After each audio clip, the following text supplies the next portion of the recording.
एखादी अवलाद अशी निघते की ती त्या बापाची सगळी इज्जत घालून टाकते, तेव्हा त्या बापाला समाजात तोंड दाखवायलाही लाज वाटते. सगळ्यांच्याच वडिलांना वाटत असतं की त्यांचं मूल शिकावं, चांगल्या संसाराला लागावं आणि काही सावलीतलं काम शिकावं. यासाठी तो बाप मुलासाठी वाटेल ते काम करण्यास तयार असतो.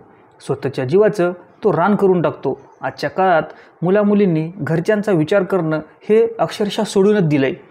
मी आणि माझा प्रियकर एवढ्यातच त्यांचं सगळं सौख्य सामावलेलं असतं. मायबाप कधी आठवतात, जेव्हा प्रियकरानं त्याच्या ढुंगणावर लात मारून बाहेर काढलं तेव्हा, किंवा मुलगा असेल त्या मुलीनं याला धोका दिला, किंवा तिनं दुसऱ्यासोबत मॅटर केलं, तेव्हा या डेंगराला मायबाप आठवतात. कारण तर मायबापच त्याचं पालनपोषण, त्याचं हागणं धुणं मुतणं सगळं मायबाप करतात. किती मोठं हो पोरगं, मायबापाच्या अंगात जोपर्यंत जीव आहे तोपर्यंत ते आपल्या मुलाचं, मग ते मुलगी असो का मुलगा असो, त्याचं हागणं धुणं खाणं पिणं सगळं करतात. ते एवढी हिंमत ही फक्त मायबापामध्येच असते आणि तेच सांभाळू शकतात. बाकीचे ढुंगणावर लाथ हाणून हाकलून देतात. आजची जी घटना ही 2 लवर्सची आहे, सत्य घटना आहे नांदेड जिल्ह्यामधली. आपली ही स्टोरी थोडी मोठी आहे पण एकदम सविस्तर आहे. हे दोघेही लवर्स अगदी छपरी मानसिकतेचे, ज्याने मन तू नाही तो कुछ नाही. इंस्टाग्रामवरची लाईफ हीच खरी लाईफ समजून जीवन जगणारे. वय वर्ष यांचं 19 वर्ष, जास्त मॅच्युरिटी नाही काय नाही. ही घटना नांदेड जिल्ह्यातली आहे. नांदेड जिल्ह्यामधील उमरी हे तालुक्याचं ठिकाण आहे. तिथे चांगली बाजारपेठ असल्यामुळे आजूबाजूच्या खेडेगाव वाडी तांडे या सर्वाचा या तालुक्याची जवळचा संबंध आहे. उमरी तालुक्यातील बोरजुनी हे खेडेगाव, तिथे लखन बालाजी भंडारे 19 वर्षाचा तरुण हे राहत होता. लखनचं कुटुंब हे साधारण होतं. आईवडिलांनी शेतात कष्ट करून त्याला शिक्षण दिलं होतं. तो पुढे चांगल्या नोकरीला लागावा आणि काही सावलीतलं काम शिकल अशी त्यांची इच्छा होती. पण लखन हा तरुणाईच्या धुंदीत रमू लागला. तरुणाईमध्ये कपडे घालणं नवीन, बिंदास्त मुकाट फिरणं हे त्याचं रोजचंच काम होतं. वेगवेगळे कट मारायचे, हेअरस्टाईल, त्याला डाय लावायचे, पांढरे करायचे केस, पांढरे झाले तरी लावायचे, असं त्याचं रोजचं काम. तरुण्यात पदार्पण केल्यानंतर त्याच्या मनात प्रेम भावना जागृत झाल्या. त्याची नजर आता जोडीदाराच्या शोधात, एखादीतून कोणती तरी आयटम भेटाव याच्या शोधात त्याची नजर लागली होती. ही नजर शेजारच्या गावात राहणाऱ्या एका संजीवनी कमले नावाच्या तरुणीवर पडली. ती पण 19 वर्षाचीच. सुंदर दिसणाऱ्या 19 वर्षीय संजीवनीवर त्याचा जीव जडला. आता तो तिला पाहण्यासाठी तिच्या घरासमोर चक्रा मारू लागला. हळूहळू दोघांच्या नजरा ह्या मिळू लागल्या. मैत्री झाली, ओळख वाढली आणि दिवसेंदिवस त्यांच्यामध्ये जवळीकता ही वाढत गेली. कधी ते दोघे प्रेमात पडले हे त्यांना पण समजले नाही. लखन आणि संजीवनीच्या भेटीगाठी वाढू लागल्या. कोणाचाही विचार न करता ते दोघे भेटत होते आणि बोलतसुद्धा होते. आता हे लखन संजीवनीशी बोलतो हे संजीवनीच्या आईवडिलांना समजलं. ते लगेच लखनच्या घरी गेले. त्याच्या आईवडिलांना सांगितलं, या गावात आमची चांगली इज्जत आहे, आमच्या इज्जतीचा पंचनामा करू नका, म्हणून तुम्ही तुमच्या लखनला सांगून ठेवा की संजीवनीला बघू नको, हिच्याकडे येऊ नको, आमच्या घरापासून येत जाऊ नको आतापासून, असं संजीवनीच्या आईवडिलांनं लखनच्या मायबापाला सांगितलं. आपल्या मुलाचं काय चाललं हे आता लखनच्या आईवडिलांना समजलं होतं. त्यांनाही राग आला. मग लखनच्या वडिलांनं त्याला खूप मारलं की असे धंदे करायला का तुला त्याच्यासाठी पाठवायला का शिकवायला, आणि इथून पुढं संजीवनीला भेटला तर बघ बेट्या, असं लखनच्या आईवडिलांनी त्या लखनला सांगितलं. आणि इकडं संजीवनीला पण तिच्या घरच्यानं तंबी दिली की बाबा तू त्या लखनकडे जाऊ नको, आमची इज्जत घालू नको म्हणून. पण हे सगळं जेव्हा घडलं तर याची चर्चा आता गावात सगळ्याला माहीत होत असते. मग तशीच ही चर्चा पूर्ण गावभर झाली. आता लखनला वाटू लागलं की संजीवनी त्याला विसरून जाईल की काय, पण असं काही झालं नाही. काही दिवसांनीच तिचा फोन आला. दोघं एकमेकांना धीर देऊ लागले. काहीही झालं तरी आपण एकमेकांची साथ सोडायची नाही, हा त्यांनी पक्का वादा केला. पिक्चरमध्ये वादे करतात बघा, हाँ मैं तुम्हारे बिना जी नहीं सकती, मैं तुम्हारे बिना रही नहीं सकती. तर हे दोघं एकमेकात वादे करू लागले. आता लफडं गिफडं खूप झालं. याच्यामुळं लोक मारायलेत, घरचे मारायलेत. लोक काय म्हणालेत, या लखननं संजीवनीच्या घरच्याला लग्नासाठी प्रस्ताव दिला की मी हिच्या संग लग्न करतो म्हणजे आपलं काम मोकळं होईल. आता ही जेव्हा गोष्ट दोघांना समजली तेव्हा या 2 परिवारामध्ये वाद झालं, म्हणजे भांडणं झाले. या दोघांचं हे प्रेम प्रकरण आहे हे पूर्ण गावामध्येच पसरलं.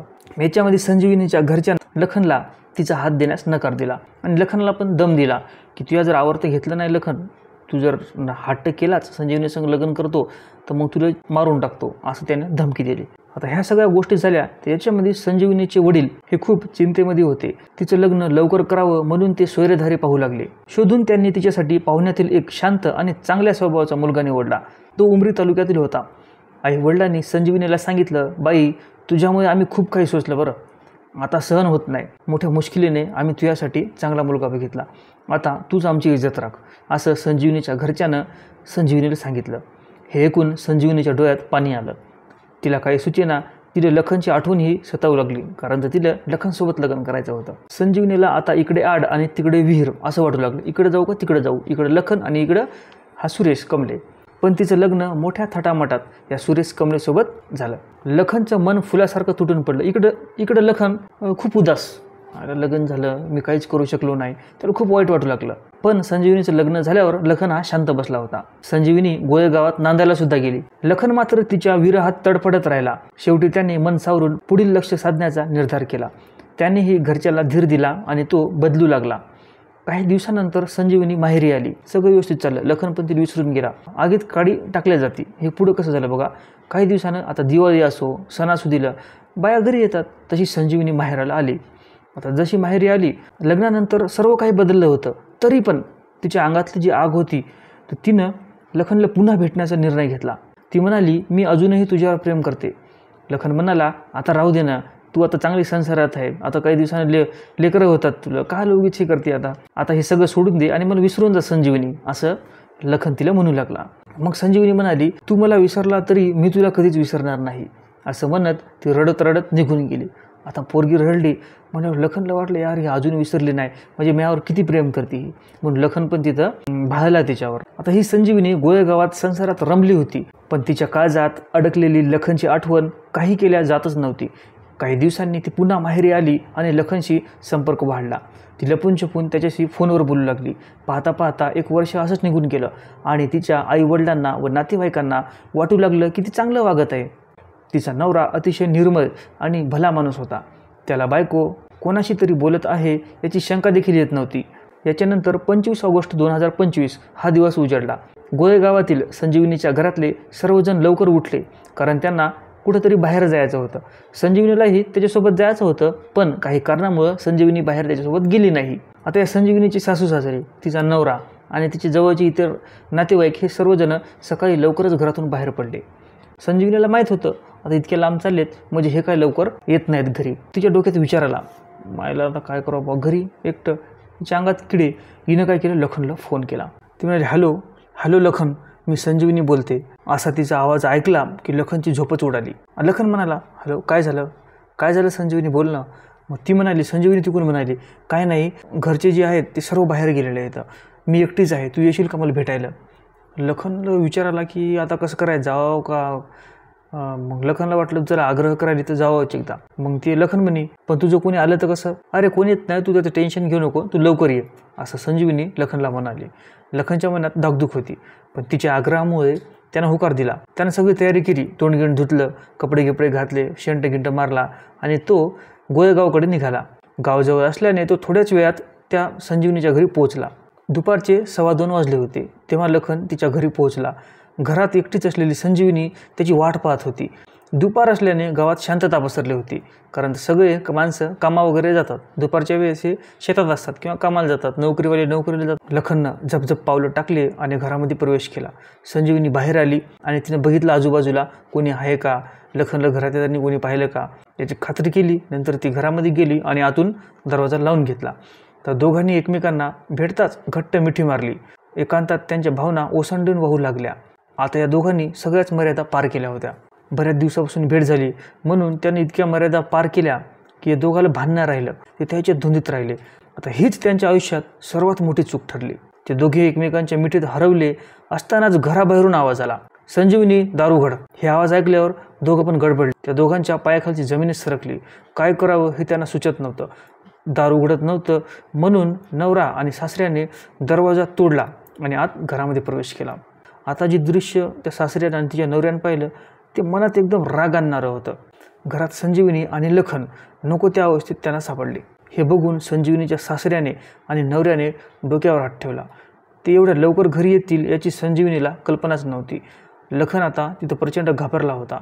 तिच्या नवऱ्याने आणि सासऱ्याने त्याला पकडून मारहाण करायला सुरुवात केली. संजीवनी ओरडत होती, मला मारा पण लखनला काय करू नका. संजीवनी तिथे लखनचा बचाव करत होती. हे पाहून नवरा आणि सासऱ्यांनी दोघांनाही घरात रोखूनच ठेवलं. त्यांनी लगेच संजीवनीच्या वडिलांना फोन केला आणि घडलेला प्रकार त्यांना सांगितला आणि तिच्या वडिलाला तातडीनं गडबडीत गोळेगावला बोलावण्यात आलं.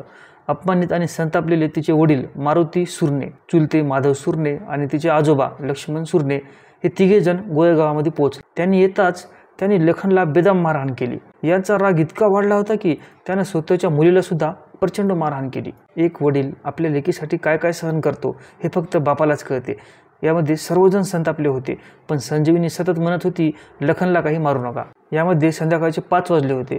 मारुती सुर्ने यांनी संजीवनी आणि लखनचे दोघांचेही हात दोरीने बांधले आणि त्यांना घराबाहेर काढलं.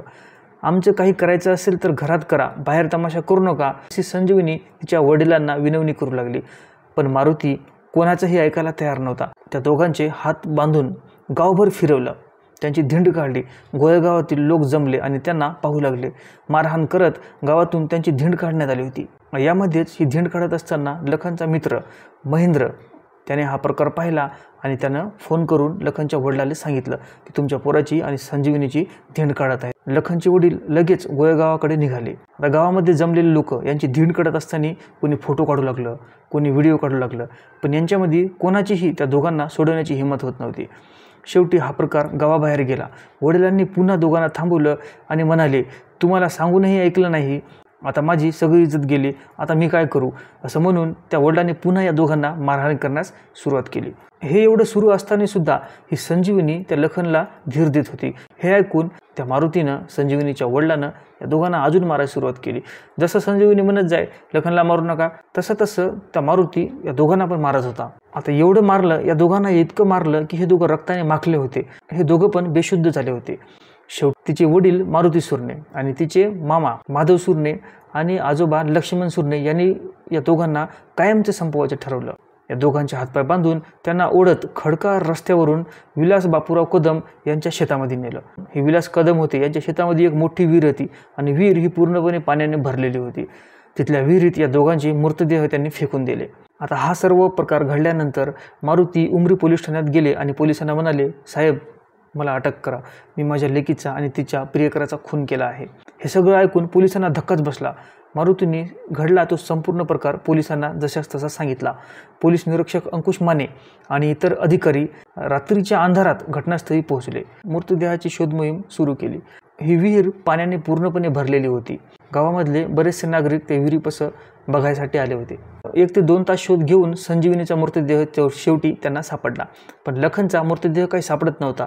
लखनचे वडील बालाजी भंडारेही त्या ठिकाणी पोहोचले होते. शेवटी बातमी आली की लखनचाही खून करून विहिरीत फेकण्यात आला आहे. हे ऐकून लखनचे वडील बालाजीला हंबरडाच फुटला.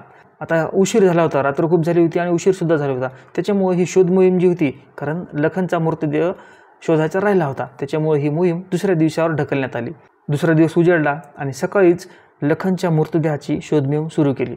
काही वेळानंतर लखनचा मृतदेह सुद्धा सापडला. आता हे दोन्ही मृतदेह उत्तरीय तपासणीसाठी ग्रामीण रुग्णालयात पाठवण्यात आले.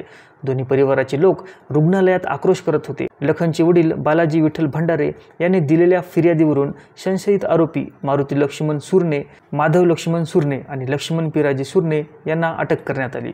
यांच्यावर कलम 302 आणि बाकीचे जे कलम आहेत जे की मर्डरमध्ये गणल्या जातात, या कलमाद्वारे या तिघावर गुन्हा दाखल करण्यात आला. आरोपींना भोकर कोर्टामध्ये हजर करण्यात आलं आणि त्यांना 3 दिवसातच पोलीस कोठडी सुनावण्यात आली. डॉक्टरांनी जेव्हा पोस्टमॉर्टम केलं तेव्हा त्याच्यामध्ये समजलं संजीवनी ही 2 महिन्याची गर्भवती होती.